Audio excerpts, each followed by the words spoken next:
Sabi ko nga, kung sa bata, kayo ay 2 years old na, nagsisimula ng maglakad, pero wag maglayas.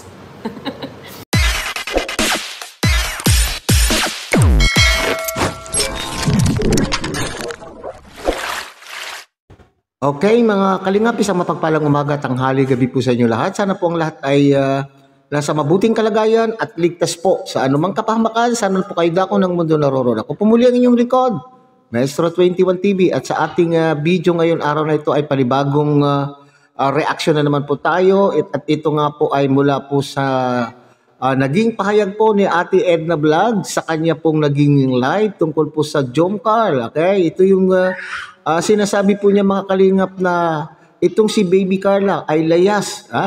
Ano kayang ibig sabihin po dito ni Ate Edna Vlog? Okay, so at mayroon po siyang naging payo po sa ating mga tagapanood, at sa mga sumusuporta po kay sa Jomcar, at siyempre payo po niya kay Carla, lalo-lalo na po kay Carla, mga kalingap, sapagkat itong si Carla po ang talagang beneficiary po rito. Okay? So, yan po ang ating paksa sa ating video ngayong araw na ito, mga kalingap. Pero bago po yan, tayo muna po ay magbibigay po guys sa ama at founder po ng Kalingap, Kuya Bal Santos Matubang. At ang kilikin po natin, siyempre, ang may-ari po ng ating video ngayong araw na ito, mga kalingap, Ate Edna Vlog at Kalingap Rob, at siyempre kay Kalingap Dan. At kung bago lang po kayong dating sa ating munting channel, ay sana po ay inyo rin pong tangkilikin sa pamamagitan po ng inyong pagbibigay ng like, share, and subscribe, at tuloy pindutin na rin po ang notification bell, at nang sa ganon, tayo pa rin po ay magkita-kita at magsama-sama sa susunod pa pong mga reaction videos na ating gagawin. Likewise, mega shout out sa ating mga kasamahan po dyan sa Karepa, Kalingap Reactor Partners, sa pamumuno po yan ng ating Presidente Javier De Leon aka Birador. Okay? So, tunghayan muna natin, mga kalingap, panoorin, sabay-sabay po natin panoorin ang isang maikling video clip po na ating kinuha po kay Ate Edna Vlog sa kanyang naging live kamakailan lamang. At dito po tayo magbabase ng ating kuro-kuro, komento, opinion at reaction. Tunghayan po natin, mga kalingap. Oo, kaya ngayon ito si Jomcar. Itong pag-usapan natin si Jomcar kasi nag-20th month, na sila, Mansari. So, i-congratulate natin. Congrats sa inyo, Carla at Jomar. Sabi ko nga, kung sa bata, kayo ay 2 years old na, nagsisimula ng maglakad, pero wag maglayas. Nagsisimula na kayong maglakad, wag maglayas. Wag iwanan yung nanay at tatay ninyo na tunay na umaakay sa inyo. Carla, lalo na si Carla. Si Carla yun. Ang pinaka po natin si Carla kasi siya naman talaga yung beneficiary. Nilab team kay Jomar para magkaroon ng kwento.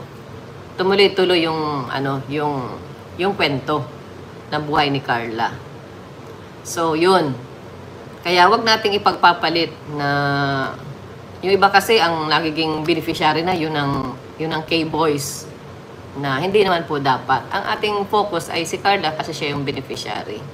So, doon tayo. Doon tayo. Kay Sagato Mix Vlog. So, natutuwa ako kay Carla kasi nga naka 1 year na siya. Kaya lang ngayon, nabalitaan ko malipat na daw siya ng course. Babalik na naman sa nursing. Pero tingnan natin kung ano talaga yung nasa heart niya. Kung gagawin ni Carla po, Ate Edna. Levi Joy. Na maglayas. Ayan. Yung 2 years old na bata, di ba naglalayas na yan kung saan na nakakarating. Ayan. Yun, maglakad ka lang pero wag kang maglayas. Pag may umakay sa'yo dyan sa labas na hindi mo kaano-ano, wag ka sumama. Kasi baka daling ka niyan kung saan. Di ba may mga ganun baga, uy na dito, bibigyan ka ng pagkain. Lalo't cute yung bata. Halika. Siya, may pagkain na inaabot. Come. Yan. Lalapit naman yung bata kasi nga 2 years old. 20 months pa lang. Lalapit kasi may pagkain. Yun pala ay mambabansok. Alam mo yung mambabansok? Yung nangunguha ng bata. Yung ban na puti. Ban na puti.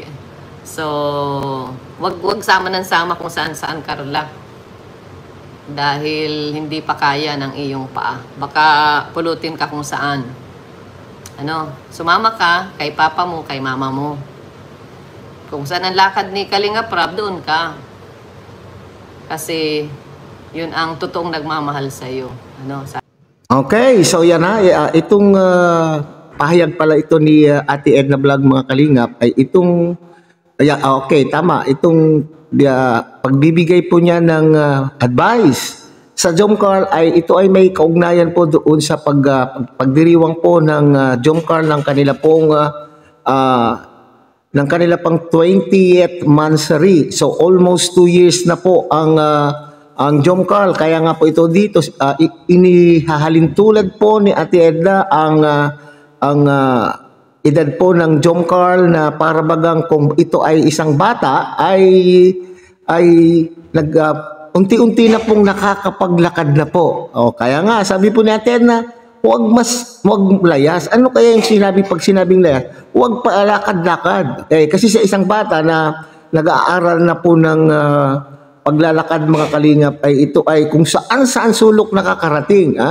At sinasabi pa ni Ate Edna dito, mga kalingap, na dapat daw po ay parating na riyan ang kanila pong mga magulang at hindi nilalayasan ang kanila pong mga magulang. Okay, so anong ibig sabihin po ni Ate Edna dito na huwag lalayasan ang inyong mga magulang na talagang siyang tunay na nandyan parati at nagmamahal at nag-guide. Okay, so dito, mga kalingap, hindi po ang para sa akin, ang pagkakaintindi dito, mga kalingap, ay hindi ito yung yung nanay, hindi ito yung magulang na sinasabi po ni Ate Edna, kundi ito po yung magulang po niya dito sa kalingap.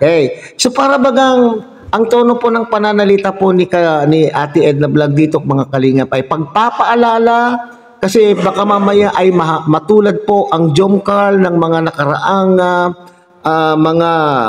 mga beneficiaries. So para dito ay parang may naaalala or nagpapaalala rin po itong Ate Edna Vlog na sana sa edad na ito ng Jomcarl sa kalingap ay hindi sila yung kagaya ng iba na baka kung saan-saan sila napupunta at lalayasan na po yung kanila pong tunay na mga magulang na tunay na nag-guide, tunay na nagmamahal po. Lalong-lalo na nga daw po itong lalong-lalo nga po itong si Carla, mga kalingap, kasi siya po yung beneficiary po rito. Hindi mabuti itong yung leading man ay hindi naman po siya yung beneficiary.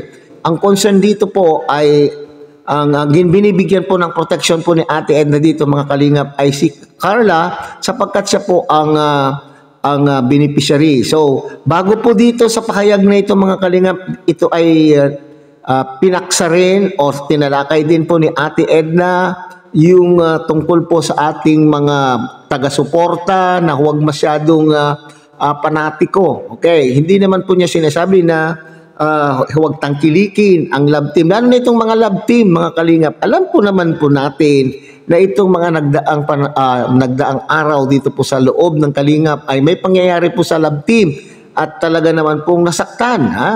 Maraming nasaktan po sa love team kasi sa pag-aakala na sineryoso po yung love team at inakala po nila, prenisyum po nila na itong love team na ito ay totohanan na. At dito nga, dito naman po kay Carla, inaalala po siguro po ni Ate Edna dito, mga kalingap, na baka seryosuhin po ninyo uli at makamasaktan din po kayo gaya po nung nangyari po doon sa isang love team, hindi po ba? So wag natin pong seryosuhin daw. Hangaan po natin yung mga karakter, yung mga gumaganap, yung mga tauhan na gumaganap po sa serye. At wag natin pong ipilit ang ating gusto na sila po ay humantong doon sa katotohanan. Ngayon, kung sila po ay humantong sa katotohanan, ay yan po ay bonus na lamang. Parati yan po sinasabi po ni Kalinga Prab. Ito ay isang love team for the purpose of entertainment at para ito po ay makaingganyo ng mga sponsors para po sa tulong pag-aaral po ni Carla. Okay, nabanggit din po diyan ni Ate Edna dun sa kanyang live na itong si Baby Carla ay natulungan na ang kanyang magulang, nagkaroon na po sila ng kanila pong magandang pamamahay at ngayon nga po ay nag-aaral na po para ma-continuous, para tuloy-tuloy ang galoyin po ng grasya para po sa pag-aaral po ni Baby Carla ay sana lang daw po ay huwag iiwanan ang kalingap, ang magulang po niya. Sino po ang magulang po niya dito sa kalingap? Siyempre, si Kalinga Prab at siyempre at itong si Kuya Bal at si Ate Edna. Kasi baka mamaya sa tagal po nilang yan, sa 20 months na nandito po sa Kalingap ay baka makaisip po, makaisip po itong si Baby Carla sa kanya pong pag-e-explore, sa kanya pong pag-explore ay baka maisip po niya na akala po niya ay porke may bahay na po, na mayroon na pong bahay na naitulong ng mga sponsors at ng Kalingap, ay pwedeng-pwede na po siyang mamayagpag. Yun po yung punto na ibig sabihin po ni Ate Edna na inihahalin tulad po niya sa isang bata na marunong nang maglakad, layas na lang layas at iiwanan pa po ang kanya pong mga magulang na siyang talaga naman pong tunay na nagmahal daw po sa kanya. Yun po yung pangamba. Parang sa tono po ng pananalita po ni Ate Ed naman mga Kalingap ay may pangamba. May pangamba po siya na baka gumaya. Siguro naman po wala po sa hinagap po, wala sa isip ni Baby Carla na yung pangamba po natin lahat na baka yung edad yung tagal na yan ay makakaisip itong si Baby Carla. Kasi nga, sabi ko nga, ay natulungan na, baka isipin po ni Baby Carla na, ay kaya po na niyang mag-isa, kagaya pong mga nangyari na nung natulungan na ay nag-iisip na pong, ay kaya ko na.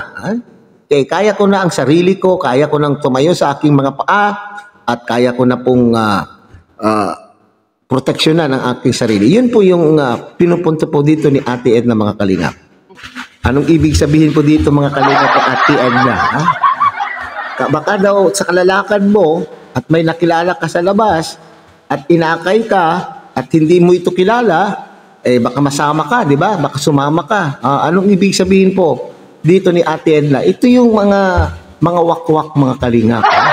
Ito yung mga naghahanap ng kanila po kunwari tutulungan sa dami ng matutulungan, sa daming naghihirap po dito sa Pilipinas na pwedeng tulungan.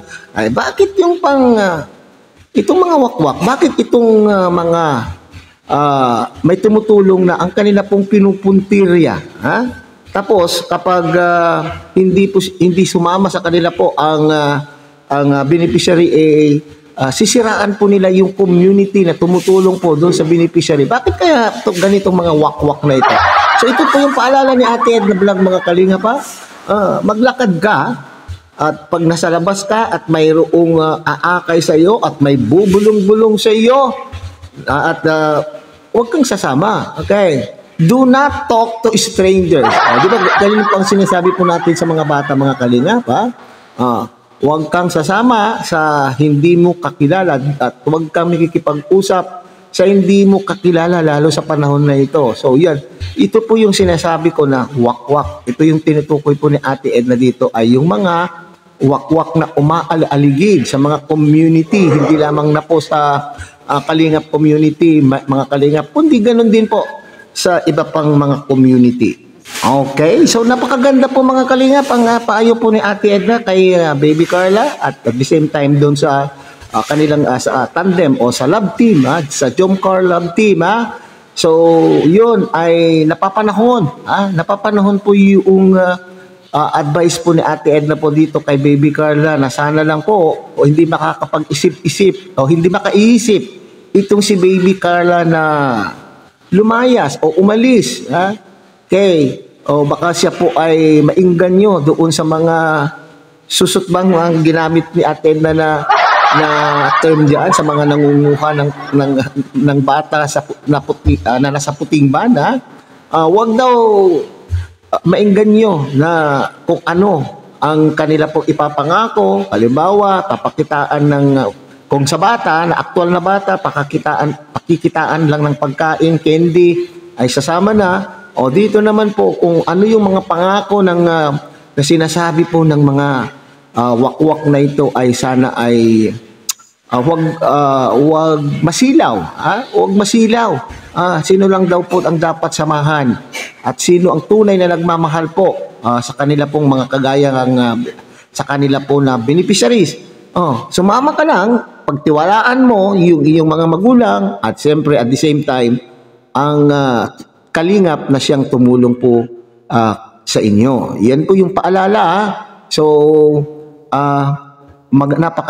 napapanahon, sabi ko nga, napapanahon po na advice po ito at ito po nga po ay sa 20th monthsary po ng Jomcar. Sana paaabutin yung anniversary po ninyo ay paaabutin po ng 2 years. Baka mamaya ay wag naman po sana.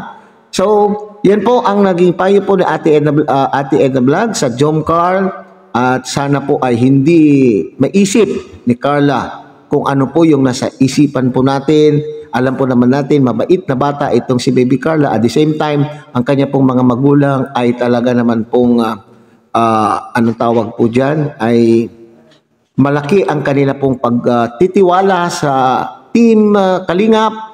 At talagang napaka-loyal po nila sa Team sa Kalingap team. Okay, so hanggang diyan na lang po tayo mga Kalingap. Muli, maraming salamat po kay Ate Edna Vlog sa kanya pong video ngayong araw na ito at napakagandang advice sa Jomcar.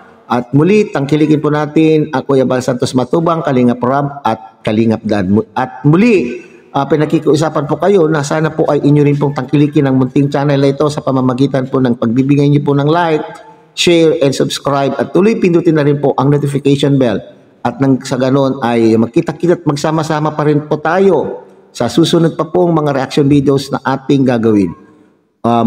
Muli isang mapagpalang umaga, tanghali, gabi po sa inyo lahat. Mabuhay po kayo at God bless everyone.